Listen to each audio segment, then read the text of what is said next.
അവള് പഠിപ്പിച്ച അവിടെ നേഴ്സിംഗിൽ അസോസിയേറ്റ് പ്രൊഫസറായിട്ട് വർക്ക് ചെയ്യുന്ന ഒരാളാണ്. അപ്പോൾ അങ്ങനെ പുള്ളിക്കാരിയുടെ ഒരു കൂട്ടുകാരി അല്ല പഠിപ്പിച്ചൊരു കുട്ടിയെ വിളിച്ചിട്ട് പറഞ്ഞു, ചേട്ടാ ഇങ്ങനെ ചേട്ടൻ നല്ല രാഷ്ട്രീയത്തിന് നല്ല ബന്ധമുണ്ടല്ലോ. അപ്പോൾ ഒരു ദിവസം ഇങ്ങനെ പറഞ്ഞു. അപ്പോൾ ഞാൻ പറഞ്ഞു എനിക്ക് നെറ്റ്വർക്കിനോട് താല്പര്യമില്ല. വെച്ചാൽ ഇൻസൈഡൊക്കെ ചെയ്ത് മൊത്തത്തിൽ എപ്പോഴും തള്ളു തന്നെയാണ്. ആദ്യമായിട്ട് തന്നെ ആൾക്കറിയാൻ പറ്റും. ഏകദേശം എല്ലാവരും ഇൻസൈഡുകാരായിരിക്കും. അതാണ് ഇതിൻ്റെ ഒരു പ്രത്യേകത. പ്രത്യേകിച്ച് എന്നെ പോലെ തന്നെ. അപ്പോൾ ഞാൻ അത്യാവശ്യം രാഷ്ട്രീയത്തിൽ നല്ലോണം മുണ്ടൊക്കെ കൊടുത്ത് അത്യാവശ്യം നല്ല ഇതൊക്കെ ഇട്ട് സെറ്റപ്പായി നടക്കുന്നത് ഒരു പ്രസൻസാറുണ്ട്. അപ്പോൾ അത്യാവശ്യം പരിപാടി എന്താണെന്ന് വെച്ചാൽ പോലീസ് സ്റ്റേഷനിൽ പോയി കച്ചറുണ്ടാക്കുക. അപ്പോൾ ഒരു വൈബാണ് നടക്കുന്നത്. KSRTC തടഞ്ഞു നിർത്തുക.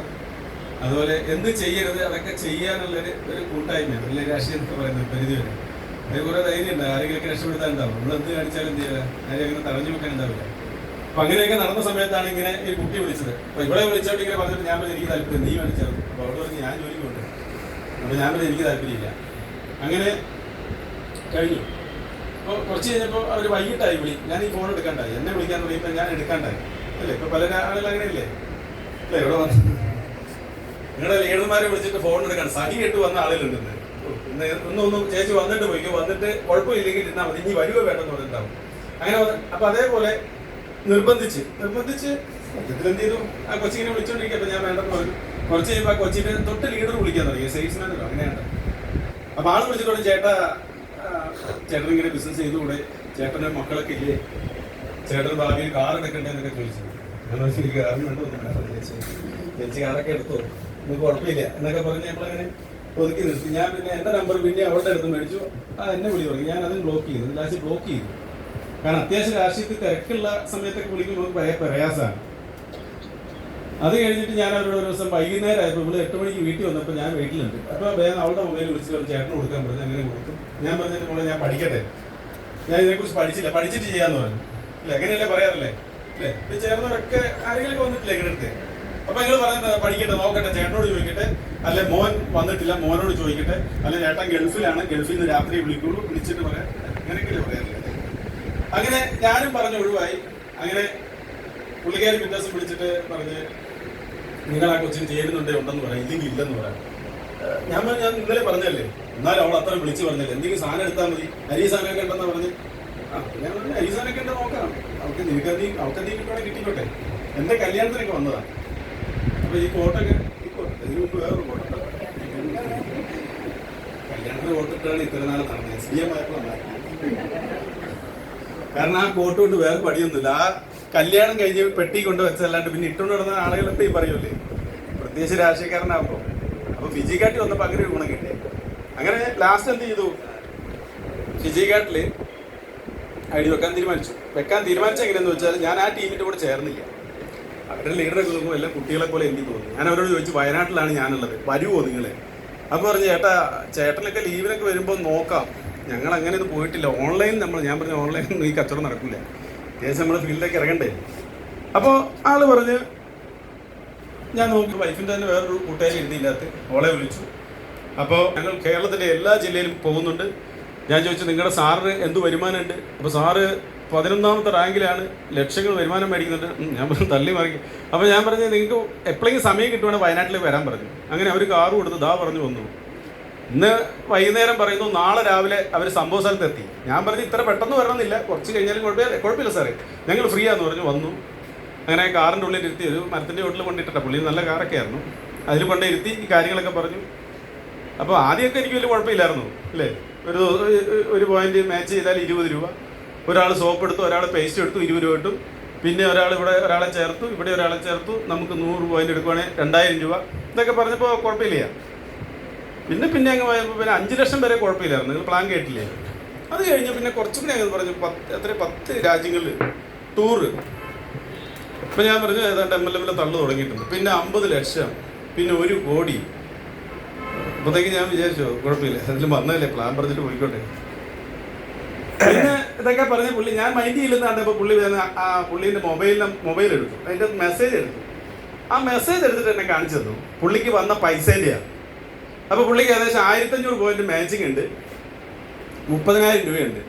അപ്പോൾ ICICI ബാങ്ക് ഒറ്റ ഭാഷ കണ്ടുള്ളൂ കേട്ടോ, പക്ഷെ മനസ്സിന് പോയിട്ടില്ല.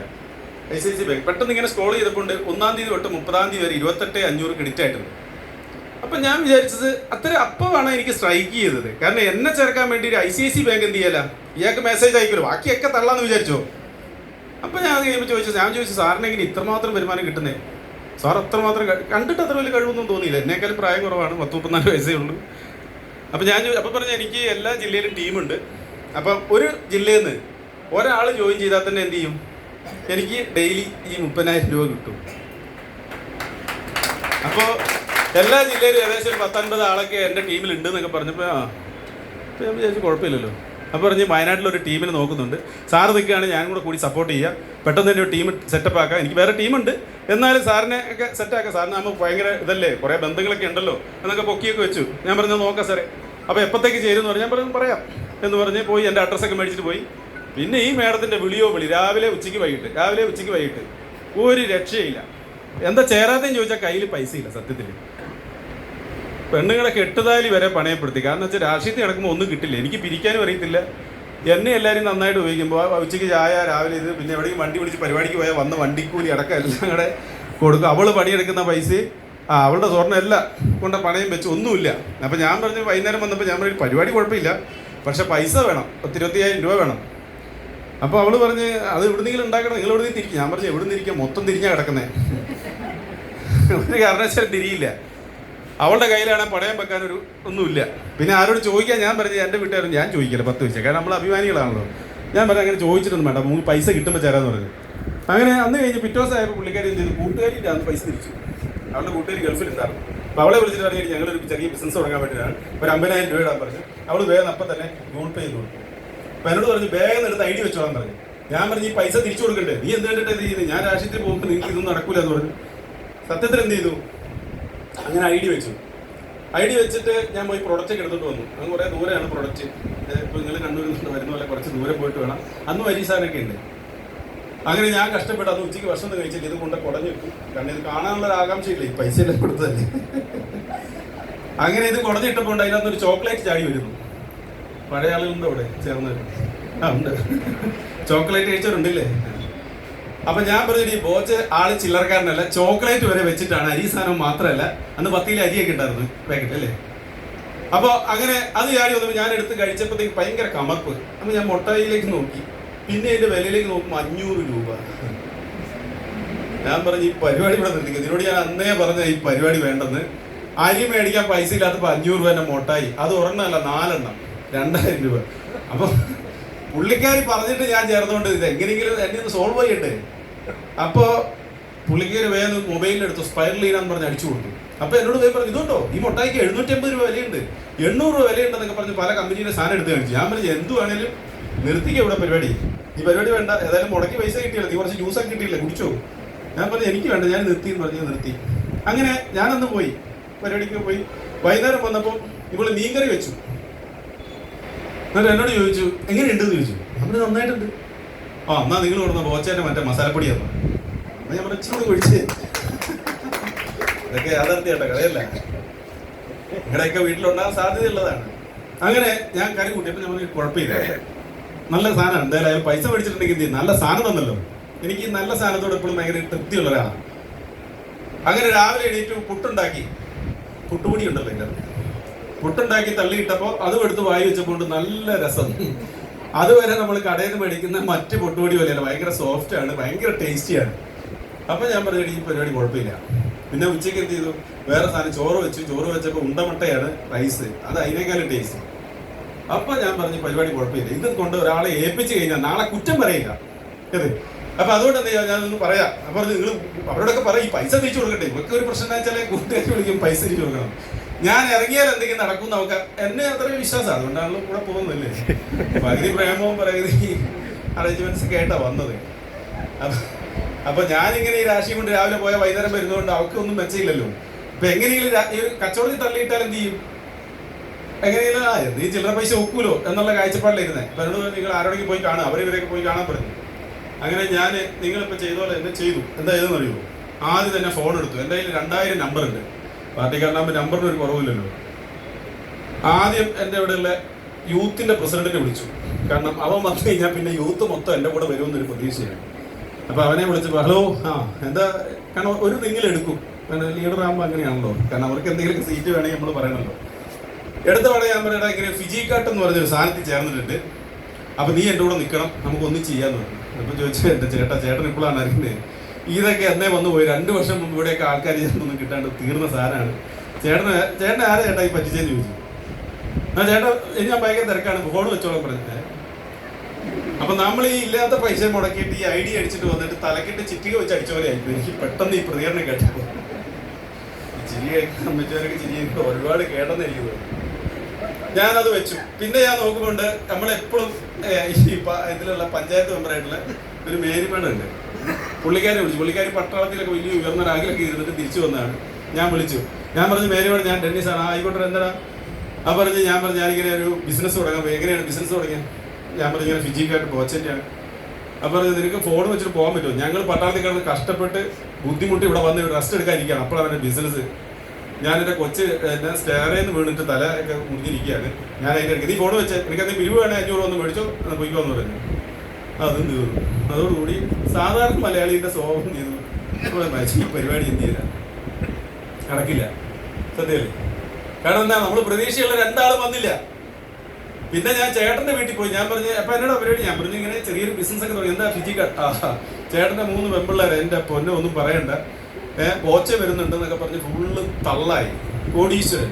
പിന്നെ നമ്മുടെ ഈ ഇതിൽ വിളിക്കുമ്പോൾ പറയുന്ന പേരൊക്കെ ഉണ്ടല്ലോ, ഈ വേറെ എലമെന്റ്സ് പറയും, ഇതാ വരുന്നു, കടന്നു വരുന്നു, പ്ലീസ് പ്ലീസ് എന്നൊക്കെ പറഞ്ഞ് പറയുന്ന പോലെ ഇവരും ഒന്ന് പറയാൻ തുടങ്ങിയപ്പോൾ എനിക്ക് തോന്നി അയ്യോ ഇവരൊക്കെ വാറിലാണ്. പിന്നെ ഞാൻ അധികം പറഞ്ഞില്ല, ഒന്നും മിണ്ടിയില്ല. അങ്ങനെ ഇരുന്നപ്പോൾ ഉണ്ട് വൈകുന്നേരം നമ്മുടെ സാറ് വിളിക്കുന്നു, ഡെന്നിസ് സാറേ എന്തൊക്കെയാണ് വിശേഷം, എന്തൊക്കെയാണ് പരിപാടിക്ക് എങ്ങനെയാണെന്നൊക്കെ ചോദിച്ചു. ഞാൻ പറഞ്ഞു കുഴപ്പമില്ല. അങ്ങനെ ലാസ്റ്റ് ഞാൻ പറഞ്ഞു സാറേ വയനാട്ടിൽ നടക്കില്ല എന്നറിയോ, ഇവിടെ പരപ്പരാസി സ്വഭാവമുള്ള ആളുകളാണ്, എനിക്ക് ഈ പശുവും ആടും ഒക്കെ പറ്റും, നമുക്ക് ഈ ബിസിനസ് ഒന്നും പറ്റില്ല. അപ്പൊ അതുകൊണ്ട് കോഴിക്കോടുകാർക്കൊക്കെ പറ്റും സാർ, സാറ് കോഴിക്കോടായിട്ട് രക്ഷപ്പെട്ടല്ലേ, ഇവിടെ ഒന്നും നടക്കില്ല സാറേ എന്ന് പറഞ്ഞു. അതൊന്നും പറ്റി അങ്ങനെയൊന്നും ഇല്ലല്ലോ. അപ്പൊ സാർ എങ്ങനെയാ ആരെങ്കിലും വിളിച്ചാൽ? ഞാൻ പറഞ്ഞു 2 പേരെ വിളിച്ച് 2 പേര് അപ്പം തന്നെ പറ്റൂല എന്ന് പറഞ്ഞു. അപ്പൊ എന്നോട് പറഞ്ഞു സാർ ഒരു ലിസ്റ്റ് എഴുതാമെന്ന് ചോദിച്ചു. ഞാൻ പറഞ്ഞു എന്തിനാ ലിസ്റ്റ്, 2000 നമ്പർ കിടക്കല്ലേ. അപ്പൊ പറഞ്ഞു എന്നോട് പറഞ്ഞു ഒന്ന് ലിസ്റ്റ് എഴുതി. ഞാൻ പറഞ്ഞു ലിസ്റ്റ് ഒന്നും വേണ്ട, എന്നാലും സാർ എഴുതി, സാറിന്റെ കൂടെ നിൽക്കുമെന്ന് ഉറപ്പുള്ളവരെ മാത്രം എഴുതിയാൽ മതി എന്ന് പറഞ്ഞു. ഞാൻ അങ്ങനെ ഈ 2000 തെരഞ്ഞ് അന്ന് വൈകിട്ട് കുത്തിയിരുന്ന് എഴുതിയപ്പോൾ 80 പേരെ കിട്ടിയത്. പിന്നെ നോക്കുമ്പോൾ ഈ 2000 അങ്ങോട്ട് പോകുന്നില്ല, കാരണം ഇത് ബിസിനസ് ചെയ്യാൻ പറ്റുന്നവർ വേണ്ടേ. അങ്ങനെ അതിനോട് പറഞ്ഞു ഷോർട്ട് ലിസ്റ്റ് ആക്കാൻ പറഞ്ഞു. അങ്ങനെ ആക്കി. അത് കഴിയുമ്പോൾ പറഞ്ഞു ഒറ്റയ്ക്ക് പോയിട്ട് ഒരാളോട് പറയരുത്, എന്ത് ചെയ്യണം, എന്നെ കൂട്ടണം, ഞാൻ വരാമെന്ന് പറഞ്ഞു പിറ്റേ ദിവസം. അങ്ങനെ ഞാൻ എന്ത് ചെയ്തു, പിറ്റേ ദിവസം സാറ് വന്നു.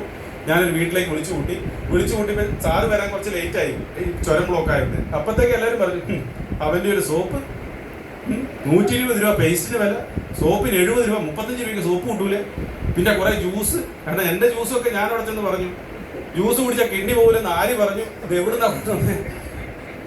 അപ്പൊ ഞാൻ വിചാരിച്ചു ഞാൻ സാറിനെ വിളിക്കണ്ടായിരുന്നു.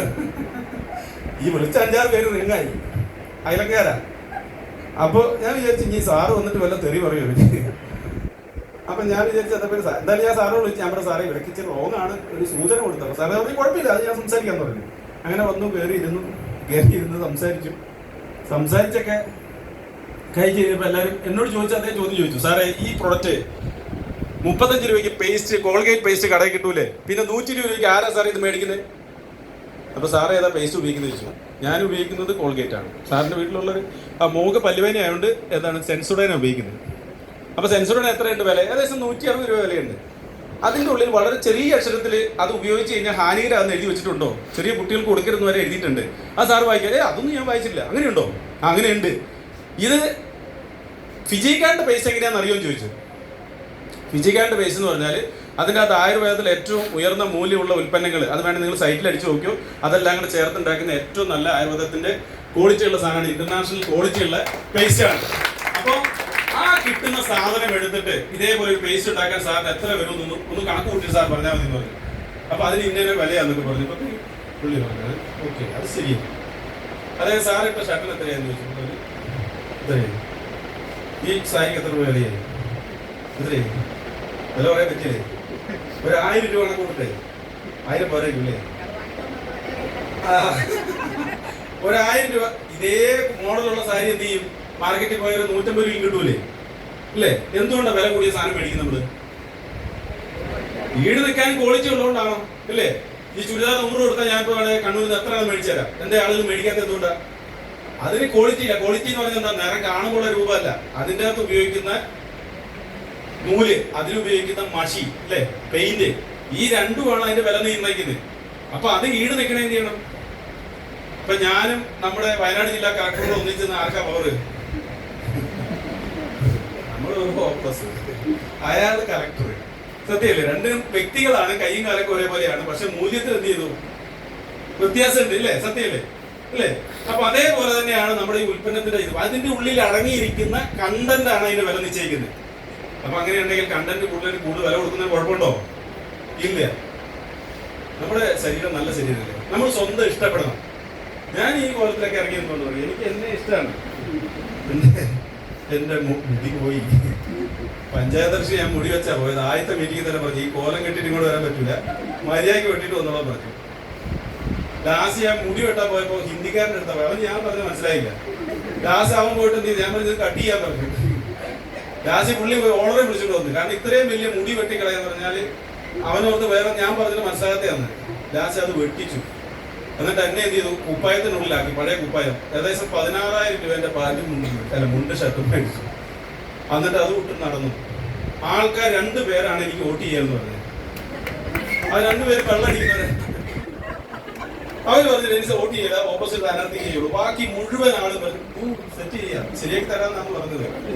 ഇലക്ഷൻ്റെ അന്ന് ഞാൻ ഇങ്ങനെ വട്ടം നിൽക്കുന്നത്, രാവിലെ ഉച്ചയ്ക്ക് ഭക്ഷണം പോലും കഴിച്ചില്ല. കാരണം ഒരാളെ കണ്ടില്ലെങ്കിൽ വോട്ട് ചെയ്യാമെന്ന് പറഞ്ഞ് ഭയങ്കര വോട്ടം. ലാസ്റ്റ് എന്ത് ചെയ്തു, വോട്ടുണ്ടെങ്കിൽ ഇപ്പം നല്ല ഭൂരിപക്ഷത്തിൽ അയാൾ ജയിച്ചു. അത് കണ്ടപ്പോ എന്റെ ഗ്രൂപ്പ്, ഞാൻ എനിക്ക് ടെൻഷൻ ഒന്നുമില്ല, കാരണം തോറ്റ് കഴിഞ്ഞാൽ ബിസിനസ് ചെയ്യാനോ. അപ്പൊ എന്റെ ടീമിലുള്ള ആളുകള് തോമസ് അടക്കം ഒരു ദിവസം കൊണ്ട് 3 ആളും കൂട്ടിയിട്ട് എന്റെ അടുത്ത് വന്നു. ഞാൻ ചോദിച്ചു എന്താ പ്രത്യേകത, വർക്കിന് ഇറക്കുന്നുണ്ടോ? അങ്ങനെയല്ല സാർ, രാഷ്ട്രീയത്തിലേക്ക് തിരിച്ചു പോയാൽ ഞങ്ങൾ എന്ത് ചെയ്യും? ഞാൻ പറഞ്ഞു തോക്കുന്നൊരു സീറ്റാണ്. സാറ് ജയിക്കുന്നു 100% എല്ലാവരും പറയുന്നുണ്ടോ? ഞാൻ പറഞ്ഞു അങ്ങനെ കണ്ടറിയേണ്ടത്. ലാസ്റ്റ് ഞാൻ തോറ്റു നടന്നപ്പോ എന്റെ ഗ്രൂപ്പിലുള്ള ഒരു ലഡു വിതരണം ചെയ്തു. അവർക്ക് എന്നെ തിരിച്ചു കിട്ടി എന്നുള്ള രീതിയിലാണ് അവരിരുന്നത്. കാരണം എന്റെ കുപ്പായ രൂപവും ഭാവവും എല്ലാം മാറിയപ്പോഴത്തേക്ക് അവർ വിചാരിച്ച ആളുടെ കാര്യം പോക്കാണ്, നീ തിരിച്ചു കഴിയാലോ, ജയിച്ചാൽ പിന്നെ നോക്കണ്ട. ഞാനും പകുതി ആയപ്പോൾ ജയിക്കുമെന്ന് വിചാരിച്ചു പോയി. അപ്പൊ എനിക്ക് കൺഫ്യൂഷനായി. കാരണം തോറ്റ് കഴിഞ്ഞാൽ എന്ത് ചെയ്യുള്ളൂ, ബിസിനസ് ചെയ്യാൻ പറ്റും. ജയിച്ചാൽ പഞ്ചായത്തിൽ പോയിരിക്കണം. എന്റെ കൂടെ ജയിച്ച ഒറ്റയുടെ ഇതുവരെ വീട്ടിൽ പോയിട്ടില്ല. കാരണം പഞ്ചായത്തിൽ എല്ലാ ദിവസവും കമ്മിറ്റി സത്യപ്രതിജ്ഞ അതും ഇതൊക്കെ പറഞ്ഞ് അങ്ങനെ പോവാണ്. അപ്പൊ ഞാൻ പറഞ്ഞ എനിവേ, തോറ്റാല് കുഴപ്പമില്ല, പക്ഷെ നമുക്ക് ജയിക്കാൻ ഒരുപാട് മേഖലകൾ എന്ത് ചെയ്യും, നമുക്ക് ആ തോൽവി ഒരു പ്രശ്നമാണോ? അല്ല. ഇപ്പൊ ഞാൻ ചോദിക്കട്ടെ, നമ്മളെ ഈ പെർസോണ എന്നുള്ള സാധനമുണ്ട്, മുഖം മൂടികൾ, അത് മാറ്റി കളയണം അല്ലെ? ഇവിടെ പല ആളും ബിസിനസ് ഏറ്റെടുക്കാത്തത് എന്തുകൊണ്ടാണെന്നറിയോ? ഇതിനകത്ത് പൈസ കിട്ടാത്തതുകൊണ്ടോ അല്ലെങ്കിൽ ഇതിൽ കുറവുണ്ടായിട്ടൊന്നുമല്ല. എന്തുകൊണ്ടാണെന്നറിയോ? മറ്റുള്ളവർ എന്നെ കുറിച്ച് എന്ത് പറയുമെന്നുള്ള ഒരു പ്രശ്നം മാത്രമാണ്. സത്യല്ലേ? ആ സത്യമാണത്. ഞാൻ ഈ കോലം കെട്ടി ഇങ്ങോട്ട് വന്നപ്പോ എനിക്കൊരു പ്രശ്നമില്ലായിരുന്നു. നിങ്ങൾ എന്ത് ചിന്തിച്ചാലും എനിക്ക് കുഴപ്പമില്ല. അയാളൊരു അന്തന്റെ കൂട്ടൊരു കണ്ണാടി വെച്ച് വന്നു ചില ആൾ ചിന്തിക്കും. അവന്റെ ഒരു കോട്ട് ഇവന് 7ാമത്തെ റാങ്കിൽ എത്തിയിട്ടുള്ളൂ, ഇപ്പോഴേ കോട്ട് ഇടാൻ തുടങ്ങിയ 13ാമത്തെ റാങ്കിൽ എത്തുമ്പോൾ എന്താവും? എന്റെ കൂടെ വന്നവർക്ക് പോലും ദഹിച്ചിട്ടില്ല ഞാൻ ഈ കോലം. അപ്പൊ എനിക്കത് പ്രശ്നമല്ല, നിങ്ങൾ എന്ത് ചിന്തിച്ചാലും കുഴപ്പമില്ല. എനിക്ക് എങ്ങനെ നടക്കാൻ തോന്നി ഞാൻ നടന്നു. ശരിയല്ലേ? അപ്പോ നമ്മൾ മറ്റുള്ളവരെ കാണിക്കാൻ വേണ്ടിട്ട് അല്ലേ, മറ്റുള്ളവർ എന്ത് വിചാരിക്കും, അങ്ങനത്തെ ഒരു വിചാരമൊക്കെ വെറുതെയാണ്. ഈ 2026 പുതിയ ടെക്നോളജിന്റെ കാലഘട്ടമാണ്. അത് മാറ്റം. നമ്മള് എന്താണ് നമ്മുടെ വില നിശ്ചയിക്കുന്നത് വെച്ചാൽ ഇന്ന് വരുമാനം, പണമാണ് അല്ലേ? സുന്ദരിയായ ഭാര്യയെ കിട്ടണ എന്ത് വേണം? ഞാൻ ഈ കഴിഞ്ഞ ദിവസം കുടുംബത്തിലെ കല്യാണത്തിന് പോയി. നമ്മുടെ അളിയന്റെ ഒരു കുടുംബമാണ്. ആ പെങ്കൊച്ച് നല്ല സുന്ദരിയായിരുന്നു. അപ്പൊ നമ്മുടെ വീട്ടിലൊക്കെ പണ്ട് വന്നിട്ടുണ്ട്, പെങ്ങളെ കെട്ടിച്ചു വീടാണ്. അവിടെ കെട്ടിയെ കണ്ടത് ഞാൻ ഇങ്ങനെ ഇരിക്കുന്നത്. അപ്പൊ ഞാൻ ആദ്യം ഓർത്ത് ഇവൻ എവിടുന്ന് വന്നത്, ഇവനെ വല്ല ഫ്രണ്ട്സും ആയിരിക്കും. അപ്പൊ ഇവിടെ നടപ്പ് ഇതൊക്കെ ഉണ്ട്. ഞാൻ കല്യാണത്തിന് പോയില്ല. പിന്നെ അവസാനമായപ്പോ അവിടെ ഇങ്ങനെ പരിചയപ്പെടുത്തി, ഇങ്ങനെ നിർത്തി ഫോട്ടോ എടുക്കുമല്ലോ. അപ്പൊ പറഞ്ഞു മോളുടെ പരിമോൻ പറഞ്ഞു വന്ന് നിർത്തിയായി. പിന്നെ അവന്റെ ഡിഗ്രി ഇതൊക്കെ കണ്ടപ്പോഴാണ് വലിയ പൈസക്കാരനാണ്, വലിയ മാഷിന്റെ മോനാണ്, ഭയങ്കര ഡിഗ്രി ഉണ്ട്. അപ്പൊ പൈസ ഉണ്ട് അവന്റെ കയ്യില്. അതുകൊണ്ട് എന്ത് ചെയ്തു, മനസ്സിന് ഇഷ്ടപ്പെട്ട കുട്ടിയെ കല്യാണം കഴിക്കാൻ പറ്റി. ഇപ്പൊ നമ്മളെയൊക്കെ നാട്ടിൽ നല്ല ചെറുപ്പക്കാരുണ്ട്, കണ്ടാ സൽമാൻ ഖാന്റെ കൂട്ടാ, പക്ഷെ കയ്യിലൊന്നും ഇല്ലെങ്കിൽ എന്ത് ചെയ്യും, കല്യാണം ആലോചിക്കുമ്പോൾ പറയാം, അവിടെ ചെന്ന പാടെ വീടിന്റെ ആ ഉമ്മറത്തെത്തുമ്പോഴത്തേക്കും പറയാം അയ്യോ ദയനീയമാണ്, വേണ്ടെന്ന് പറയും അല്ലേ? സത്യമല്ലേ? പണമാണ് ഒരു പരിധി വരെ എന്ത് ചെയ്യുന്നത് ഇന്ന് നമ്മുടെ സമൂഹത്തിൽ സ്റ്റാറ്റസ് തരുന്നത്. സത്യമല്ലേ? അപ്പോൾ ഈ ഇരിക്കുന്ന ആളുകൾക്ക് എല്ലാം കഴിവുണ്ട്. ആരെങ്കിലും കഴിവില്ലെന്ന് പറഞ്ഞിട്ടുണ്ടോ? ഉണ്ട്, നിങ്ങളുടെ കുടുംബക്കാർ തന്നെ പറഞ്ഞിട്ടുണ്ടാവും. ഞാൻ ഈ ബിസിനസ് വന്നതിന് ശേഷം കുറേ ചെറുപ്പക്കാരായ പെണ്ണുങ്ങളൊക്കെ ഉണ്ടാവുമല്ലോ, അവർ കുറേ ദിവസം ഭയങ്കര ആക്റ്റീവ് ആയിരിക്കും, കുറച്ച് കഴിയുമ്പോൾ അവർ ആക്റ്റീവ് ആവില്ല. അപ്പം ഞാൻ ഇടയ്ക്ക് വിളിച്ച് ചോദിക്കും എന്ത് പറ്റി, ഒന്നുമില്ല. പിന്നെ കൊച്ചിനോട് പറഞ്ഞപ്പോൾ കൊച്ചു പറഞ്ഞു അയ്യോ അമ്മായിയമ്മ ഒരു രക്ഷയില്ല, ഭയങ്കര സീനാണ്, ഇല്ലാത്ത അമ്മായിമാരോ ക്ഷമിക്കണേ. അപ്പോൾ നിങ്ങളങ്ങനെയും ചെയ്യുന്നവരല്ല. പക്ഷേ അവിടെ വീട്ടിലെ പാത്രം കഴുകി കഴിഞ്ഞിട്ട് പിന്നെ മിറ്റടിക്കണം, മിറ്റടിച്ച് കഴിഞ്ഞാൽ പിന്നെ കൊച്ചിൻ്റെ തുണി അലക്കണം, ഇതെല്ലാം കഴിഞ്ഞിട്ട് സാറേ ഞാൻ എപ്പോഴാണ് മീറ്റിംഗ് കയറുന്നത്, എനിക്ക് പറ്റുന്നില്ല എന്നൊക്കെ പറഞ്ഞു. അപ്പോൾ ആ പടം കണ്ണീര് കഴിഞ്ഞാൽ അതോടുകൂടി ചോദ്യമൊക്കെ നിർത്തി. കാരണം എന്താ വെച്ചാൽ ഒന്നിലേറെ കുട്ടികളുടെ പേരിലൊക്കെ എന്ത് ചെയ്തു, വീട്ടിലിങ്ങനെ പ്രശ്നങ്ങളുണ്ട്. സത്യമല്ലേ? കാരണം എന്താ വെച്ചാൽ പണമില്ലാതെ വേറൊരു വീട്ടിൽ പോയി കയറിയാലും ഇത് തന്നെയാണ് പ്രശ്നം അല്ലേ? നല്ല വീട്ടിൽ കല്യാണമൊക്കെ കഴിച്ച് കയറിയെന്ന് കൂട്ടിക്കോ, ഭർത്താവിൻ്റെ വീട്ടിൽ നല്ല പൈസയൊക്കെ ഉണ്ടെങ്കിലും നമ്മുടെ വീട്ടിൽ ഇച്ചിരി കുറഞ്ഞിരുന്നാലും എന്ത് ചെയ്യും, പ്രശ്നമാണത്. ഇവിടെയൊന്നും അങ്ങനെ ഉണ്ടാവില്ലായിരിക്കും അല്ലേ? ഇല്ലേ? സാറേ ഒന്നും പറയണ്ട. അപ്പോൾ ഞാൻ പറഞ്ഞ ഇത്രയേ ഉള്ളൂ, നമുക്ക് സ്വന്തം കാലിൽ നിന്ന് നിങ്ങളുടെ വീട്ടിലെ പണി, കൊച്ചുകളുടെ കാര്യവും ഭർത്താവിൻ്റെ കാര്യവും, തുണിയൊക്കെ അലക്കി കഴിഞ്ഞ് മിറ്റമൊക്കെ അടിച്ച് കഴിഞ്ഞ് ഭക്ഷണമൊക്കെ ഉണ്ടാക്കി മക്കളെയൊക്കെ സ്കൂളിൽ വിട്ടതിന് ശേഷം ചെയ്യാൻ പറ്റുന്ന ഒരു ബിസിനസിൻ്റെ പേരാണ് എന്ത്? ഒപ്പം BOPൻ്റെ പേരിൽ വേണേൽ എന്ത് എങ്ങനെ ഇറങ്ങി വരികയും ചെയ്യാം. ഇനി നല്ല സാരിയൊക്കെ കല്യാണത്തിന് കൊടുത്ത് വെച്ചെങ്കിൽ അതൊക്കെ കൊടുക്കാൻ പറ്റുന്നൊരു അവസരം കൂടിയുണ്ട്. ഈ സ്റ്റേജിൽ കയറുമ്പോൾ നിങ്ങൾ പഴയതൊന്നും ഇട്ടിട്ട് വരുന്നത് ഏറ്റവും നല്ല സ്റ്റൈലായിട്ടുണ്ട് വരും. നിങ്ങളാണ് നിങ്ങളുടെ ബിസിനസിന്റെ മോഡല്. ഇതാ സന്ധ്യമാടൊക്കെ ഇരിക്കുന്ന നോക്കി, ചെറിയൊരു സിനിമ ലുക്കൊക്കെ, മഞ്ജു വാര്യരുടെ സാറ് ഇവിടെ വന്ന് പെർഫോം ചെയ്യുന്നു, മേഡം അവിടെ ഇരിക്കും, രണ്ടുപേരും നല്ലോണം വരുമാനം ഉണ്ടാക്കുന്നുണ്ട്. ഒരാൾക്ക് റൈഡർ ഫണ്ട് പാസ്സായിട്ടുണ്ട്. ഇനി അതൊക്കെ കിട്ടുമ്പോൾ ഫുള്ള് ടൂറ്. ഇപ്പം രണ്ടുപേരും ഇവിടെ പോയില്ലേ? ഇല്ല, രണ്ടുപേരും ഒരാളെ ഉള്ളൂ, ഒരാളെ കുട്ടിയാൽ ഇല്ല. അപ്പോൾ സംഗതി സെറ്റല്ലേ? എന്താ നമ്മുടെ പ്രശ്നം ഇപ്പോൾ? ഇനി ചേരാൻ എന്താ പ്രശ്നം? ചേരാൻ കുറേ പേര് വന്നിട്ടുണ്ടോ ഇവിടെ? ആരെയും വന്നിട്ടുണ്ടോ? കണ്ടോ? മേഡം വന്നിട്ടുണ്ട് അല്ലേ? എന്ത് മനസ്സിലെന്തെങ്കിലും തോന്നുന്നുണ്ടോ? കുഴപ്പമൊന്നുമില്ലല്ലോ, വരണത് നമ്മളൊക്കെ ഒരേ കാറ്റഗറി പെടുന്ന ആൾ. പക്ഷേ ഞാൻ പറഞ്ഞു വെച്ചാൽ നമ്മളിനി 2026 മുതൽ 30 വരെ എടുത്തു. നിങ്ങളുടെ കയ്യിൽ ഇപ്പോൾ 10 ലക്ഷം രൂപ ബാങ്കിലുണ്ട്. എൻ്റെ അമ്മേനെ കൊണ്ട് ഞാൻ കഴിഞ്ഞ ദിവസം ആശുപത്രി പോയി, ഏകദേശം 4.5 ലക്ഷം രൂപയാണ് ബേബിയിലും മിംസിലുമായിട്ട് ചിലവായത്. എൻ്റെ ഏട്ടൻ പട്ടാളക്കാരനാണ്, അവന് ഇൻഷുറൻസ് അമ്മേനെ ചേർത്തുകൊണ്ട് അതിലെന്ത് ചെയ്തു, ഏകദേശം ഒരു 2.5-3 ലക്ഷം രൂപ കിട്ടി. ബാക്കി ഒരു മോഹൻ ഫിജി കാർഡ് ചെയ്തുകൊണ്ട് സെയിൽസ് ഡെവലപ്മെൻറ്റ് മാനേജർ അന്ന് ആയതുകൊണ്ട് ഏകദേശം 1.5 ലക്ഷം രൂപ എന്ത് ചെയ്തു, അമ്മേൻ്റെ അക്കൗണ്ടിൽ കൊടുത്തു. അമ്മ ഇപ്പോൾ അന്ന് ഓപ്പറേഷനൊക്കെ വേണമെന്ന് പറഞ്ഞാൽ സീരിയസ് ആയതാണ്. പക്ഷേ ഇപ്പോൾ അമ്മ വീട്ടിൽ കൂടെ എണീറ്റ് നടക്കുന്ന ഒരു രീതിയിലേക്ക് വന്നു. അപ്പോൾ എൻ്റെ അമ്മേനെ ആ ആരോഗ്യത്തിലേക്ക് തിരിച്ചു കൊണ്ടുവന്ന ആരാ? വിജയഘാട്ടാണ്. നിങ്ങൾ ഓമനിച്ച് വളർത്തുന്ന മക്കളില്ലേ അല്ലേ? എന്നോട് പണ്ട് ആസ്മ എന്ന സാറ് ഒരു കാര്യം ചോദിച്ചു, അതിലാണ് ഞാൻ തീരുമാനം എടുത്തത്. എന്നോട് ചോദിച്ചു, ഡെന്നിസിന് ബോറടിക്കുന്നുണ്ടോ? 10 മിനിറ്റ് നിർത്തി. അപ്പോൾ എന്നോട് ചോദിച്ച് ഡെന്നിസിന് ഏറ്റവും ഇഷ്ടമുള്ള ആരാണ്? ഞാൻ പറഞ്ഞ് ഭാര്യയായിരുന്നു ആദ്യം, ഇപ്പം മോളായെന്ന് പറഞ്ഞു അല്ലേ. കല്യാണം കഴിഞ്ഞ പാടെ എന്തായിരിക്കും അവസ്ഥ? ഒരു ഭയങ്കര ഇതായിരുന്നു അല്ലേ, കെട്ടിപ്പിടിച്ച ചോറിനോട് ചേട്ടാ എന്ന് പറയും. എൻ്റെ ഭാര്യ, ഞാൻ കല്യാണം കഴിഞ്ഞ പാടെയൊക്കെ ഫുള്ള് ഡ്രസ്സ് തേച്ചിട്ട്, ഞാൻ പറയണി വേണ്ടെന്ന് പറഞ്ഞാൽ തേച്ച് മടക്കി വെക്കും എല്ലാം കൂടെ. ഏതാണ്ട് 8 ഡ്രസ്സുണ്ട്, 8 മുണ്ടും ഷർട്ടും ഒക്കെ തേച്ച് മടക്കി വെക്കും. ഞാൻ ചെല്ലുന്നിട്ടേ ഭക്ഷണം കഴിക്കുള്ളൂ, കാത്തിരിക്കും. ഞാൻ ഇത്രയും നല്ലൊരു ഭാര്യനെ കിട്ടി, ഞാൻ ഭയങ്കര ഭാഗ്യമാണ്. കാലങ്ങളൊക്കെ കടന്നുപോയി, കുഞ്ഞൊക്കെ ഉണ്ടായി. അതൊക്കെ കഴിഞ്ഞ് കഴിഞ്ഞപ്പോൾ എന്ത് ചെയ്തു, ആളുടെ സ്വഭാവത്തിലൊക്കെ മാറി, കൊച്ചിനെ ഉറക്കലും ഈ പരിപാടിയൊക്കെ തുടങ്ങി. പിന്നെ എൻ്റെ ഷർട്ട് അലക്കാണ്ടായി. പിന്നെ വേണേ പറഞ്ഞൊരു വാഷിംഗ് മെഷീൻ മേടിച്ച് വെച്ചോ. വാഷിംഗ് മെഷീൻ മേടിച്ച് വെച്ചാൽ എന്ത് ചെയ്യും, അതിനകത്തിട്ട് അലക്കി തരാമെന്ന് പറഞ്ഞു. അതും കഴിഞ്ഞു. പിന്നെ കുറച്ച് കഴിഞ്ഞപ്പോൾ അവർക്ക് എന്തൊരു അസുഖം പിടിച്ചു, വയറുവേദന. അതെന്ന് വെച്ചാൽ എല്ലാ ആഴ്ചയും ഞാൻ ചെല്ലുമ്പോൾ എന്നോട് പറയും ബിരിയാണി കഴിക്കാൻ പോകുന്നു പറയും. അപ്പം ഞാൻ ആഴ്ചയിൽ ഒന്നല്ലേ അവിടെ ടെൻഷൻ അടിച്ചിരിക്കില്ല. എന്നിട്ട് അടുത്തുള്ള ഹോട്ടലിലേക്ക് പോകും, ബിരിയാണി മേടിച്ചു കൊടുക്കും. അവർക്ക് ഇഷ്ടമുള്ളത് അവർ 2-3 ബിരിയാണിയൊക്കെ അടിക്കും. ലാസ്റ്റ് ഒരു ദിവസം വയറ് ബ്ലോക്കായി, വയറിൽ ഭയങ്കര വേദന. എല്ലാ ടെസ്റ്റ് നടത്തിയിട്ട് എന്താ വേദന എന്ന് അറിയുന്നില്ല. ഇതൊന്നും റെക്കോർഡ് ചെയ്തില്ല, ഭാര്യയ്ക്ക് അയച്ചു കൊടുത്തേക്കരുത്. ഫേസ്ബുക്കിന്റെ ആളാ. ഭാര്യ എവിടെയെങ്കിലും കണ്ടു കഴിഞ്ഞാൽ ഇതാണ് നിങ്ങളുടെ പരിപാടിയിൽ ചോദിച്ചാൽ കുടുങ്ങി. അപ്പൊ ഞാൻ പറഞ്ഞു, അപ്പൊ വയറില് പ്രശ്നമായി. അങ്ങനെ അവിടെ ഹോസ്പിറ്റലിൽ പോയി, അയാൾക്ക് അറിയത്തില്ല. ഒരാൾ പറഞ്ഞു മാനസിക പിരിമുറുക്കാന്ന് പറഞ്ഞു. അപ്പൊ ഞാൻ വിചാരിച്ചു എല്ലുപടി എനിക്ക് പ്രശ്നമാണ്. അപ്പൊ പറഞ്ഞു നിങ്ങൾ പോയി വഴക്ക് പറഞ്ഞാണോ? അവരുടെ വീട്ടുകാരൊക്കെ പറയൂലേ. അപ്പൊ എന്റെ ചേട്ടൻ പറഞ്ഞു നീ ഭയങ്കര ചൂടാകുന്നുണ്ടാവും, നീ അവളുടെ അടുത്തില്ലാത്തതുകൊണ്ടാണ് അവൾക്ക് വേദന. ഞാൻ പറഞ്ഞു അങ്ങനെയുണ്ടോ? ഞാനില്ലാത്തപ്പോഴായിരിക്കും കുറച്ചും കൂടെ ആശ്വാസം എനിക്ക് തോന്നി. അവള് ഇവിടെ മുക്കത്താ ജോലി ചെയ്യുന്നത്, ഞാൻ വയനാട്ടിലും അല്ലേ. അപ്പൊ അങ്ങനെയൊക്കെ ആയിരിക്കും എന്നൊക്കെ ഓർത്ത് അങ്ങനെ വിംസിൽ പോയി. അവള് പഠിച്ചത് അവിടെയാണ്. അവിടെ പോയപ്പോൾ എന്ത് ചെയ്തു, ഡോക്ടർ പറഞ്ഞു കുഴപ്പമൊന്നുമില്ല, വയറൊന്നും ബ്ലോക്ക് ആയതാണ്. കണ്ട കൺസാമിൻസിനെ കഴിച്ചിട്ട് ഈ വയറിൽ നീർക്കെട്ടുണ്ടായതാണ്. അപ്പൊ അത് 2 ദിവസം ഭക്ഷണം കഴിക്കാണ്ടിരുന്നാൽ മാറിക്കോളൂ എന്ന് പറഞ്ഞു. അങ്ങനെ പൈസ അപ്പത്തിൽ 1 ലക്ഷം രൂപ ചെലവായി. ഈ ടെസ്റ്റ് മുഴുവൻ നടത്തി, വയറ്റിൽ കൂടെ കുഴൽ, അടിയിൽ കൂടെ കുഴൽ, മൊത്തത്തിൽ എന്തെല്ലോ സ്കാനൊക്കെ ചെയ്തിട്ട് പൈസ മുഴുവൻ ചെയ്തു 2 ഹോസ്പിറ്റലുകാരും മേടിച്ചു കൊടുത്തു. അവിടെ നമ്മുടെ ആ ഒരു പ്രശ്നം പരിഹരിച്ച എവിടെയാണ്? നമ്മുടെ അക്കൗണ്ടിൽ പൈസ ഉള്ളതുകൊണ്ടാണ്. അപ്പോൾ ഞാൻ പറഞ്ഞു വെച്ച ഇത്രയേ ഉള്ളൂ. ആ സ്നേഹം നമ്മൾ മക്കളിലേക്ക് അറിയില്ലേ? വീണ്ടും ഇയാൾ ചോദിച്ചതേ ഉള്ളൂ, ആരോട് ഏറ്റവും കൂടുതൽ ഇഷ്ടം? ഞാൻ പറഞ്ഞാൽ എനിക്കൊരു മോളേ ഉള്ളൂ, മോളെയാണ് ഇഷ്ടം. എത്ര വയസ്സായി? 5 വയസ്സായി.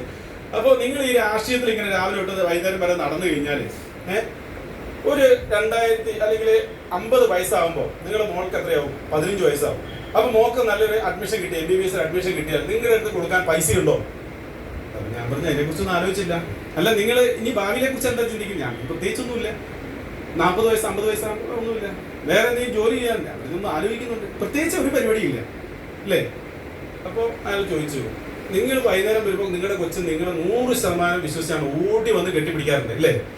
ആ കെട്ടിപ്പിടിക്കുന്ന മോളുടെ ഭാവിയെ കുറിച്ച് നിങ്ങൾക്ക് ഒരു ധാരണയില്ല. നിങ്ങൾ നിങ്ങളുടെ സുഖത്തിന് വേണ്ടിയിട്ടാണ് ഇപ്പം എന്ത് ചെയ്തു, കുപ്പായിട്ട് രാവിലെ നാട്ടുകാരെ സേവിക്കാൻ ഇറങ്ങുന്നത്. പക്ഷെ ഈ സേവനം കൊണ്ട് സംഭവിക്കുന്നത് എന്താണെന്ന് വെച്ചാൽ നിങ്ങളുടെ കുടുംബം എന്ത് ചെയ്യും? പട്ടിണിയിലാവും ഒരു ദിവസം. നിങ്ങൾക്ക് ഈ കാലയളവിൽ എന്തെങ്കിലും സംഭവിച്ചു കഴിഞ്ഞാൽ നാളെ നിങ്ങളുടെ കൊച്ചു ഏതെങ്കിലും സൂപ്പർ മാർക്കറ്റിലോ അല്ലെങ്കിൽ എവിടെയെങ്കിലും ജോലിക്ക് കയറുന്ന ഒരു അവസ്ഥ വരില്ലേ? അതിനെക്കുറിച്ച് നിങ്ങൾ എന്തെങ്കിലും ചിന്തിച്ചോന്ന് ചോദിച്ചു. നിങ്ങളില്ലാത്ത നിങ്ങളുടെ കുടുംബത്തെക്കുറിച്ച് ഒരു പ്രാവശ്യം നിങ്ങൾ ആലോചിച്ച് നോക്കാൻ പറഞ്ഞു. സത്യത്തിൽ അന്ന് രാത്രിയാണ് ഞാൻ ഈ രാഷ്ട്രീയം വിട്ട് എന്തെങ്കിലും ചെയ്യണം എന്നൊരു തീരുമാനത്തിലേക്ക് ആ ഒരു വാക്ക് എന്നെ വല്ലാണ്ട് സ്പർശിച്ചു. സത്യമാണല്ലോ അല്ലേ? നമ്മളെ വിശ്വസിച്ച് കഴിയല്ലോ അവര്. നമ്മളില്ലെങ്കിൽ നമ്മുടെ കുടുംബത്തിന്റെ അവസ്ഥ എന്താ? ഒരു ദിവസം നിങ്ങളൊന്ന് ആലോചിച്ച് നോക്കും, എന്തായിരിക്കും അവസ്ഥ? മനുഷ്യന്റെ കാര്യമാണല്ലേ, പല അവയവങ്ങളുണ്ട്, എല്ലാം നന്നായി പ്രവർത്തിച്ചിരിക്കണ്ടേ? ഏതെങ്കിലും ഒരെണ്ണത്തിൽ ചെറിയൊരു മിസ്റ്റേക്ക് വന്നാൽ നമ്മൾ ആശുപത്രിയിലാവും. അതോടുകൂടി പൈസ അങ്ങോട്ട് മുടക്കണം, തിരിച്ചിങ്ങോട്ടോ കിട്ടുന്ന ഒന്നും ഇല്ലാണ്ട് പോകും. ആ സാഹചര്യത്തിൽ നമ്മളെ സഹായിക്കാൻ ആരാളേ? എന്റെ ചേട്ടൻ പട്ടാളക്കാരനാണ്, എനിക്ക് വരുമാനം ഇല്ലെങ്കിൽ ആദ്യത്തെ ദിവസം ചെന്നാൽ 10,000 രൂപ കുടുംബക്കാരിന്റെ കൂട്ടുണ്ട്, എളാമേന്റെ കൂട്ടുണ്ട്, എന്റെ അപ്പന്റെ കുടുംബം ഇവിടെ കിട്ടി വിളിക്കില്ല അല്ലേ? ആദ്യത്തെ ദിവസം നമ്മൾ ചേട്ടനെ നിന്നാൽ പറയാണ്ട് എത്ര തരും? 10,000 രൂപ അപ്പം തന്നെ തരും. രണ്ടാമത്തെ ദിവസം ചെല്ലുമ്പോഴോ എന്തിനാണ് ഈ പൈസ? ആ 10,000 രൂപ വീണ്ടും തരും. മൂന്നാമത്തെ ദിവസം ചെന്നാലോ പൈസ ഇത്തിരി ടൈറ്റാടാ, നീ നാളെ വരാൻ പറയൂല്ലേ? നീ ഇപ്പൊ അന്നും കൂടെ കഷ്ടിച്ചെന്താ? 4ാമത്തെ പ്രാവശ്യം നിനക്ക് എന്തെങ്കിലും പണിയെടുത്തൂടെ? നീ എന്നെ കാണാൻ വേണ്ടി നടക്കുന്നതിന് ചോദിക്കുമോ?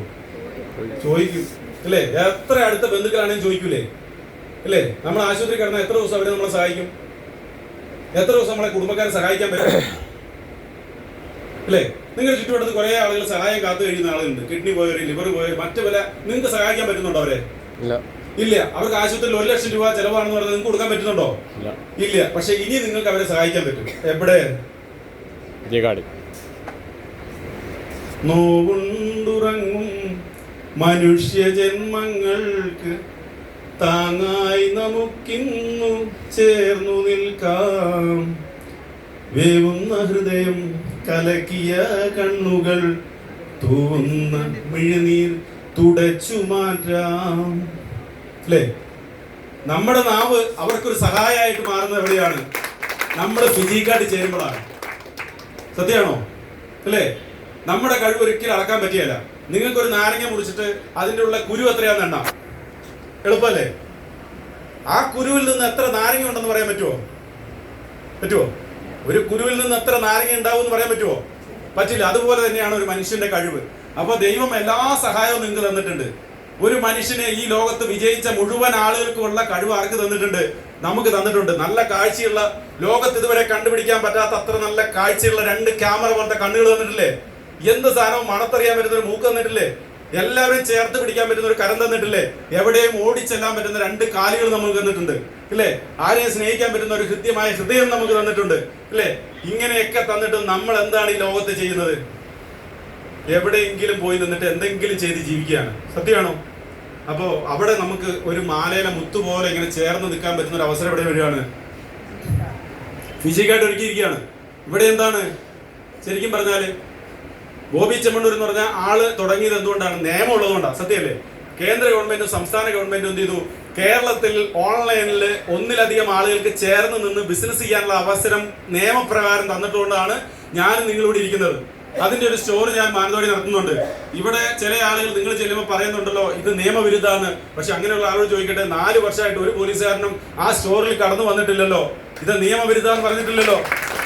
ഉണ്ടോ? ഞാൻ സ്റ്റോർ തുടങ്ങുമ്പോൾ എന്റെ കുടുംബത്തിൽ 1-2 പേര് പറഞ്ഞു, ഡെന്നിസ് നീ അതൊന്നും തുടങ്ങട്ടെ, ഇത് ഓൺലൈൻ കമ്പനി അത് പ്രശ്നമാവും എന്നൊക്കെ പറഞ്ഞു. ഞാൻ ചോദിച്ചു എന്ത് പ്രശ്നം? അതിന് ബില്ലടിക്കുന്നുണ്ട്, അതിന് GST അടയ്ക്കുന്നുണ്ട്, അതിന്റെ ഉള്ളിൽ എടുക്കുന്ന ആളുടെ പേരുണ്ട്, അവരുടെ IQ നമ്പർ ഉണ്ട്, അത് സെയിൽ ആയാൽ അതിന്റെ വരുമാനം കൊടുത്തതിന്റെ കറക്റ്റ് ആയിട്ടുള്ള ഡീറ്റെയിൽസ് അവിടെ കിട്ടുന്നുണ്ട്. നമുക്ക് സൈറ്റിൽ കാണാൻ എവിടെയും ഒരു മിസ്റ്റേക്ക് കാണാനില്ല.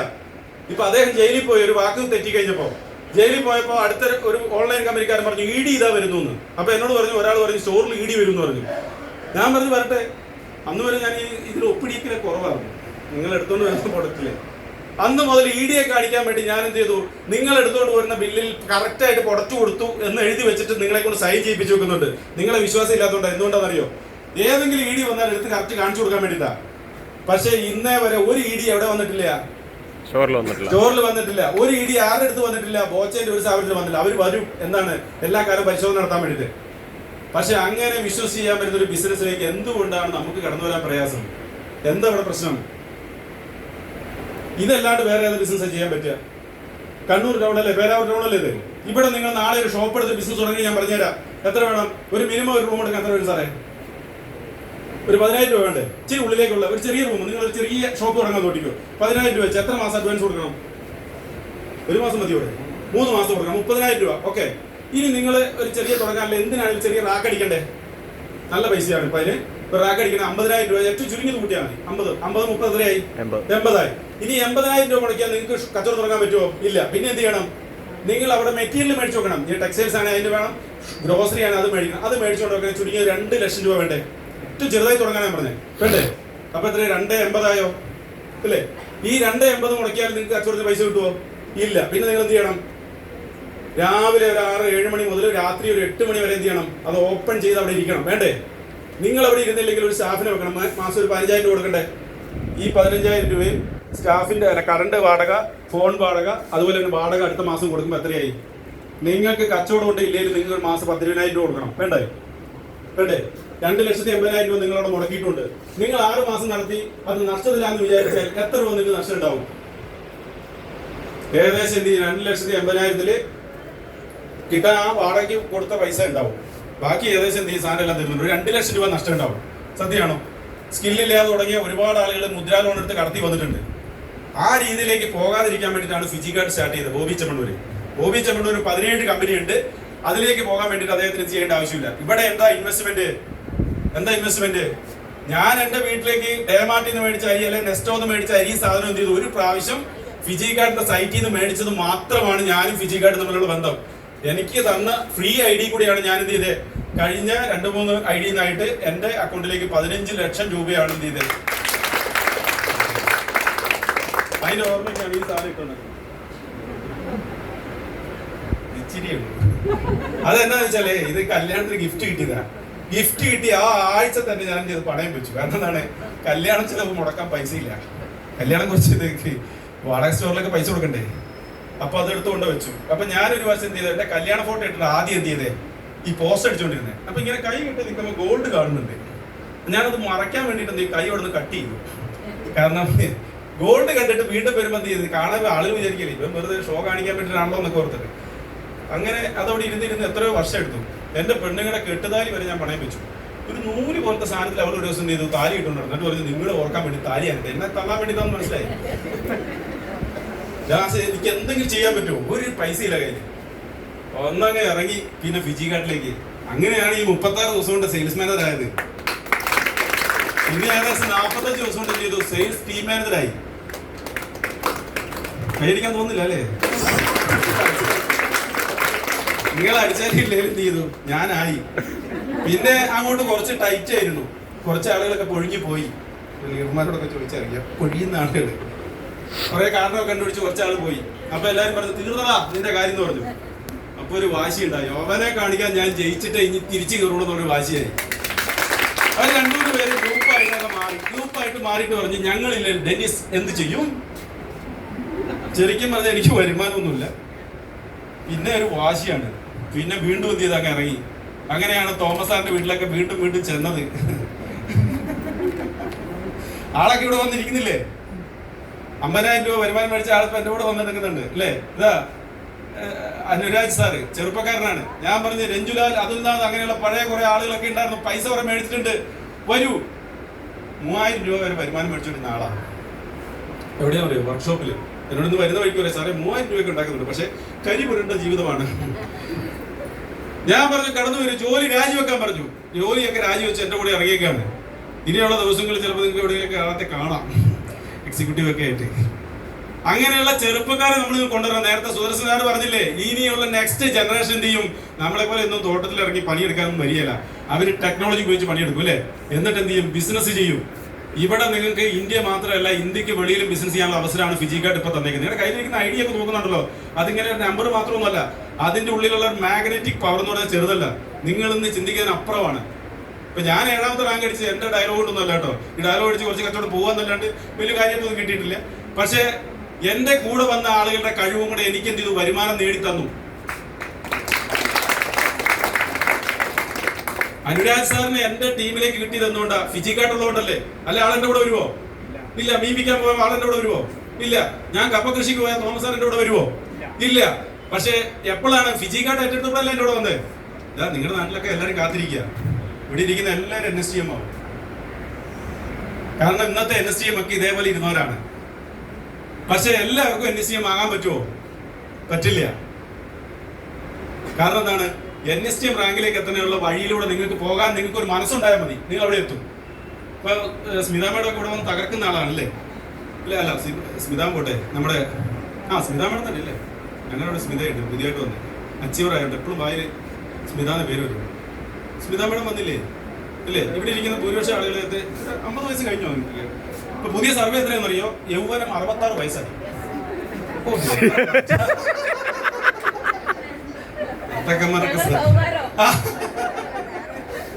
32 വയസ്സ് വരെ കൗമാരം. 66 വയസ്സെന്ന് പറയുമ്പോ എനിക്ക് അന്ന് മുതൽ ഭയങ്കര എനർജി. ഞാൻ അവിടുത്തെ 35 വയസ്സിൽ ഇതെല്ലാം കഴിഞ്ഞു, നമ്മൾ കവനാകാൻ പോവാന്നൊക്കെ വിചാരിച്ചിരുന്നതാണ്, താടി മുടിയൊക്കെ നരച്ചു തുടങ്ങിയപ്പോൾ. പക്ഷെ ഈ 66 വയസ്സെന്ന് പറഞ്ഞപ്പോ എന്ത് ചെയ്തു?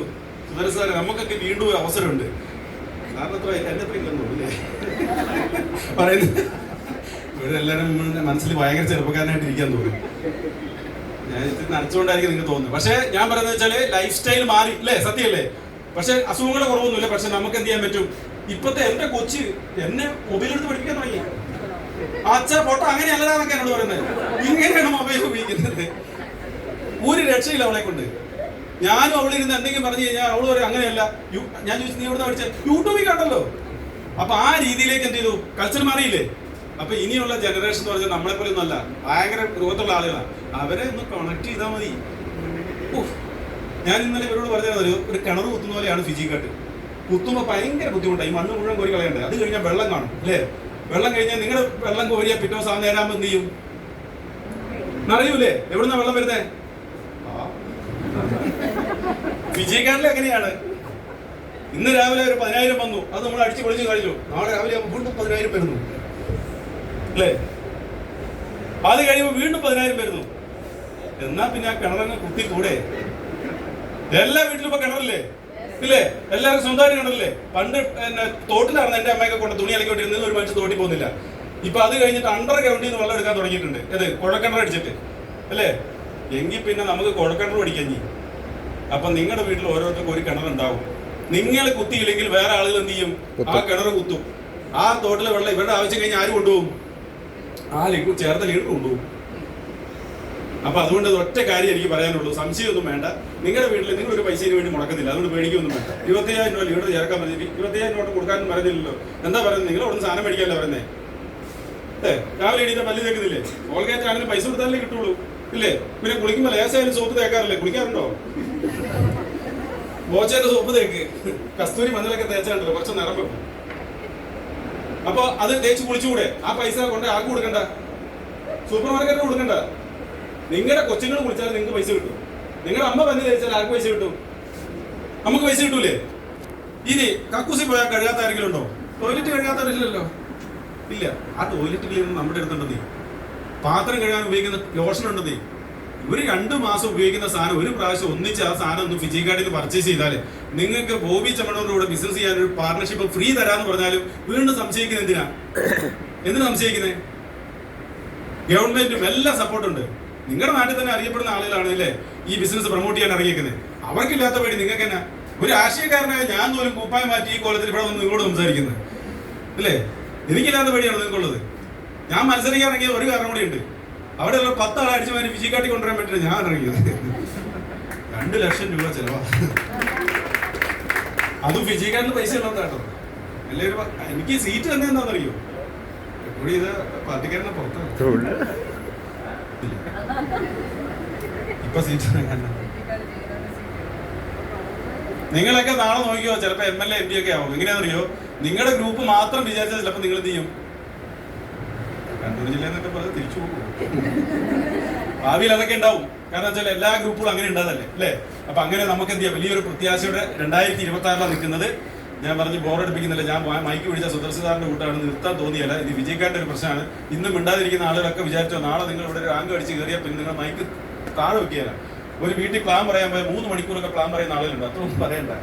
ജസ്റ്റ് എന്ത് ചെയ്യുക, ഈ കാര്യത്തിലേ പറഞ്ഞാൽ മതി. സാധനം ഒരു പ്രാവശ്യം എന്ത് ചെയ്യുക, നിങ്ങളോട് മേടിക്കുക, ഫ്രീ ആയിട്ടുള്ള പാർട്ണർഷിപ്പ് എടുക്കുക. പിന്നെ ടെൻഷൻ ഇതൊന്നും വേണ്ട. കുറച്ച് സാധനമൊക്കെ അവിടെ നിന്ന് കിട്ടും. ഒരു 2 ദിവസം താമസിക്കുന്നവർക്ക് കുഴപ്പമൊന്നുമില്ല. ഇന്നലെ സന്ധ്യ മേഡം വന്നിട്ട്, അല്ല സൗമ്യ മേഡം, സന്ധ്യ മേഡം 2 പേരും ബാക്കി വ്യത്യാസമുണ്ട് അല്ലേ. കുറെ ബെഡ്ഷീറ്റൊക്കെ എടുത്തോണ്ട് പോകുന്നിട്ടുണ്ട്. രാത്രി വന്ന പാടെ സാർ റിങ് എടുത്തു കൊണ്ടുപോയിക്കൊണ്ട് പറഞ്ഞ് ഞാൻ കൊണ്ടുവന്നിട്ടുണ്ട്. അപ്പോൾ അത് കൊണ്ടുവന്ന ആളുകൾ കൊടുത്താൽ നമ്മളുമായിട്ടുള്ള ഇത് കഴിഞ്ഞു. പിന്നെ ആളെ എന്ത് ചെയ്തു, ഒന്ന് സപ്പോർട്ട് ചെയ്ത് കൊടുത്താൽ പോരെ. അപ്പൊ അതിനൊക്കെ സാധിക്കട്ടെ. കേട്ടോ, നല്ല പരിചയമുണ്ടല്ലോ. അതുകൊണ്ടല്ലേ എന്താ പരിപാടി എന്നാ വിജയക്കാട്ടിലെ കണ്ട പരിചയം. അപ്പൊ എന്തായാലും നമുക്ക് എല്ലാവർക്കും എന്ത് ചെയ്യാം, ഈ 2026 ഒന്ന് ഒത്തു പിടിക്കാം പോരെ. വിശക്കുന്നൊക്കെ ഉണ്ടാവും. കുറെ നേരമായില്ലേ, എത്ര പേരെ ഡയലോഗ് അടിച്ച്. ഇനി നിങ്ങൾ ചേർന്നില്ലേ ഞങ്ങളുടെ ശാപം. ഞാൻ പറഞ്ഞാൽ വേറൊന്നുമല്ല, തമാശയായിട്ട് പറഞ്ഞെങ്കിലും നിങ്ങൾ ഇനി 2030 കുറേ ടെക്നോളജിക്ക് മാറുന്നുണ്ട്. ഈ രീതിയിലൊന്നും ജീവിക്കാൻ പറ്റാത്തൊരു സാഹചര്യം. ഹോസ്പിറ്റലൊക്കെ ഭയങ്കര ചിലവാണ്. എന്തെങ്കിലും അസുഖം വന്നാൽ കുട്ടികളെ പഠിപ്പിക്കണം. എൻ്റെ ജോലിയായിരുന്നു നേഴ്സിംഗിൽ പഠിക്കാൻ. ഇപ്പം അത് 12 ലക്ഷം വരെയായി. അപ്പോൾ കുട്ടികൾ വളർന്നു വരുന്ന അമ്മമാരൊക്കെ എന്ത് ചെയ്യും, ഇപ്പം നിങ്ങൾ കിട്ടുന്ന പൈസ ഒന്നും സുരക്ഷിതമെന്ന് വിചാരിക്കേണ്ട. ആശുപത്രി പോയി ടെസ്റ്റിന് വേണം 5000 രൂപ. ഇപ്പം എൻ്റെ എന്താ സ്കാനൊക്കെ പറയുന്നത്, ഏതാണ്ടൊക്കെ തലയും വാലും എല്ലാം കൂടെ സ്കാൻ ചെയ്യുവാണ് അവർ. അപ്പോൾ മൊത്തം 5000 രൂപ 10000 രൂപയ്ക്കാണ് സ്കാനിങ്ങിന് മേടിക്കുന്നത്. അപ്പോൾ അങ്ങനെയൊക്കെ വരുമ്പോൾ നമ്മുടെ പ്രിയപ്പെട്ടവർക്ക് അസുഖം വന്ന് നമ്മുടെ കയ്യിൽ പൈസ ഉണ്ടാവില്ല, ഉള്ള പൈസയൊക്കെ തീരും. അപ്പോൾ നമുക്ക് അതേപോലെ വരുമാനം വേണം എന്ന് കാലത്തെ ജീവിച്ചിരിക്കുക. അപ്പോൾ അതിന് വേണ്ടിയിട്ട് നമ്മൾ എന്ത് ചെയ്യുക, ഈ ഒരു ബിസിനസ് സ്റ്റാർട്ട് ചെയ്യാൻ വേണ്ടി നിങ്ങൾ ശ്രമിക്കുക. നിങ്ങൾക്ക് എല്ലാവിധ ആശംസകളും ചേരുകയാണ്. ഞങ്ങളെ പോലുള്ള ആളുകളൊക്കെ എപ്പോഴും ഉണ്ട്. ഞാനിപ്പോൾ 7 റാങ്ക് എത്തി. ഇനി ഒരു 6 റാങ്ക് കൂടെ ഉള്ളൂ. ഉച്ച കഴിഞ്ഞു. ഇനി വൈകുന്നേരം ആകുമ്പോഴത്തേക്ക് 13ാമത്തെ റാങ്കിലെത്തും. അപ്പോൾ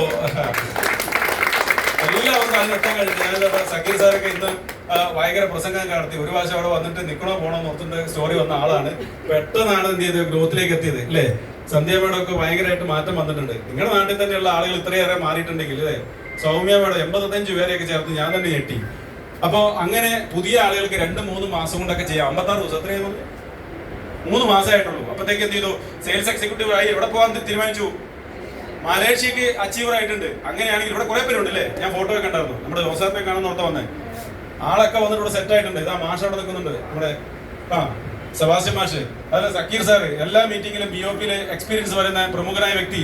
ഇങ്ങനെയുള്ള നിരവധി ആളുകൾ ഇവിടെ ഉള്ളപ്പോൾ നിങ്ങൾ എന്തിനാ പേടിക്കുന്നത്? ധൈര്യമായിട്ട് കയറി. ഇന്ന് നിങ്ങൾ കയറി നിന്നില്ലെങ്കിൽ നാളെ തോമസ് സാറിന്റെ കൂട്ടി 2 വർഷം കഴിയുമ്പോൾ അതേ ടീമിന് അതിന്റെ ഏറ്റവും ലാസ്റ്റ് വന്ന് നിൽക്കേണ്ടി വരും. കഴിവുള്ളതുകൊണ്ട് കയറി വന്നാ, ഇല്ലെങ്കിൽ അങ്ങ് അറ്റത്ത് കിടന്നേനെ. അപ്പൊ അതേപോലത്തെ ഒരു സാഹചര്യം ഉണ്ടാകാതെ 2 വർഷം മുമ്പ് ബോച്ചന്റെ ആള് പറഞ്ഞതാ. പക്ഷെ എപ്പോഴാണ് വന്ന് ജോയിൻ ചെയ്തേ, വീണ്ടും 2 വർഷം കഴിഞ്ഞിട്ട്. പക്ഷെ എവിടെ വന്ന് ജോയിൻ ചെയ്തേ, അതേ കമ്പനിയിൽ തന്നെ ജോയിൻ ചെയ്തില്ലേ. അപ്പൊ അതേപോലത്തെ ഒരു സാഹചര്യം നിങ്ങൾക്ക് ഉണ്ടായിരിക്കും. നിങ്ങൾ ഐഡിയ അടിച്ചിട്ട് കണ്ണടച്ചടിച്ചു, ഒരു പ്രശ്നമില്ല. ഇനി എന്തെങ്കിലും പറ്റിക്കഴിഞ്ഞാൽ നാളെ എന്നോട് ചോദിച്ചു, സാർ ഇന്ന് പണി അടിച്ചത്, സാറെന്ന് പറഞ്ഞിട്ടില്ല ഐഡിയ വെച്ചത്, എന്നിട്ടൊന്നും കിട്ടിയില്ലല്ലോ. പണിയെടുക്കണേ, എല്ലാ മേഖലയും പണിയെടുക്കണം. ഐഡിയ അടിച്ച് വീട്ടിലിരുന്നാൽ ഒന്നും കിട്ടിയില്ല. പക്ഷെ എന്തെങ്കിലുമൊക്കെ ചെയ്താൽ നന്നായിട്ട് വരുമാനം കിട്ടും. എന്തായാലും ബാക്കി എല്ലാവരും കൂടി ചെയ്യുമ്പോൾ നിങ്ങൾക്ക് എല്ലാം വിജയിക്കാൻ പറ്റും. 2026 നമുക്ക് വമ്പൻ ഹിറ്റാക്കി മാറ്റണം. നിങ്ങളുടെ വീട്ടിലെ പ്രശ്നങ്ങളൊക്കെ തീരുന്നില്ല. നിങ്ങളുടെ മക്കൾ നല്ല വിദ്യാഭ്യാസം നേടാനും, നിങ്ങളെ വിദ്യാഭ്യാസം അല്ല കല്യാണം കഴിച്ചു പോയ മക്കളൊക്കെ നല്ല നിലയിൽ എത്തിക്കാനും അല്ലേ. സ്വപ്ന മേഡം കൊടുത്ത പോലെ ഫ്ലാറ്റൊക്കെ കൊച്ചുങ്ങൾക്ക് മേടിച്ചു കൊടുക്കാനും, ബേക്കറി തുടങ്ങി കൊടുക്കാനും, അവരുടെ അക്കൗണ്ടിലേക്ക് പൈസ കൊടുക്കാനും, ഇത് എന്നെ പോലെ കഴുത്തൽ ഇത് ടൈയിട്ടുള്ള മാലയൊക്കെ ഇടുന്നുണ്ട്. അങ്ങനെ നിങ്ങൾക്ക് വേണ്ട ഇഷ്ടമുള്ള മാലയും കമ്മലും ഒക്കെ മേടിച്ചിടാനൊക്കെ നല്ല ഡ്രസ്സ്. ഇതിന് 15000 രൂപയാണ് ഇതിന്റെ വില. ഞാൻ പറഞ്ഞില്ല, മോശമായി പോയില്ലേ. പക്ഷെ 50% ഡിസ്കൗണ്ട് കിട്ടി. ഈ ട്രിപ്പ് കിട്ടി 7000 രൂപയ്ക്ക് കിട്ടി. ഞാനും തോമസ് സാർ ഒന്നിച്ചാ പോയെടുത്തേ. അപ്പോൾ നല്ല കമ്പനിയുടെ സാധനമൊക്കെ മേടിച്ച് ഉപയോഗിക്കാം. നമ്മുടെ കയ്യിൽ പൈസ വേണം, ധൈര്യം ഉണ്ടാകണേ. എന്ത് ചെയ്യണം, പണം നമ്മുടെ അക്കൗണ്ടിൽ ഉണ്ടാകണം. എന്ത് കാര്യത്തിനും ധൈര്യം വേണം. നിങ്ങൾ കല്യാണത്തിന് വിളിച്ചാൽ പോണേ എന്ത് ചെയ്യണം, നിങ്ങളുടെ അക്കൗണ്ടിൽ പൈസ വേണമെന്നേ. ഇപ്പൊ അരപ്പവും മേടിക്കാൻ എത്രയാവും നോക്കിട്ടാ, ഏതാണ്ട് 55000 രൂപയാണ്. ഒരു സാധാരണക്കാരൻ എത്ര മാസം പണിയെടുക്കണം അരപ്പവും സ്വർണ്ണം മേടിക്കാൻ? സത്യമാണോ? അപ്പൊ ആ സാഹചര്യത്തിൽ ഫിജിക്കാട്ട് പോലെ ഒരു അവസരം നിങ്ങളുടെ കൈ കൊണ്ട് തന്നിട്ട് ചേട്ടാ ചേച്ചി ചെയ്യ് എന്ന് പറയുമ്പോ വേണ്ട വേണ്ട എന്ന് പറഞ്ഞ് തട്ടിയിട്ട് പോയാൽ ഒരാൾക്ക് 3 അവസരം മാത്രമേ എന്ത് ചെയ്യുള്ളൂ ഒരു ലൈഫിൽ കിട്ടുള്ളൂ. ആദ്യത്തെ ആണോ രണ്ടാമത്തെ ആണോ മൂന്നാമത്തെ ആണോ ഫിജിക്കാട്ടെന്ന് എനിക്ക് പറയാൻ പറ്റില്ല. പക്ഷെ എന്തായാലും നിങ്ങൾക്ക് കിട്ടുന്ന ഒരു സുവർണ്ണ അവസരമാണ്.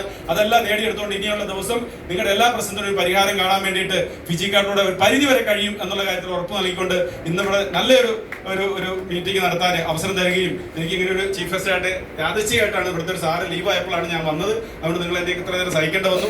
എന്തായാലും നിങ്ങൾക്ക് ഈ മീറ്റിംഗിൽ നല്ലൊരു തീരുമാനം എടുക്കാൻ പറ്റി. ഇനി ചേർന്ന ആളുകളാണെങ്കിൽ ഇട്ടിട്ട് പോയൊരു ദൈവം കേട്ടോ. കുറെ കഥയൊക്കെ പറയുന്ന ഓർത്ത് വന്നതാണ്. പക്ഷെ എന്റെ കഥ പറഞ്ഞപ്പോഴത്തേക്കും അതെല്ലാം തീർന്നു. ബാമ്പുവിന്റെയും അങ്ങനെ കുറെ കഥയൊക്കെ കേട്ട് വന്നു, ഒന്നും പറയാൻ പറ്റിയില്ല. അപ്പൊ എന്തായാലും നിങ്ങൾക്ക് എല്ലാവർക്കും അടുത്ത ദിവസം വേറൊരു മീറ്റിംഗ് നമുക്ക് വീണ്ടും കാണാം. Okay, all the best. Thank you.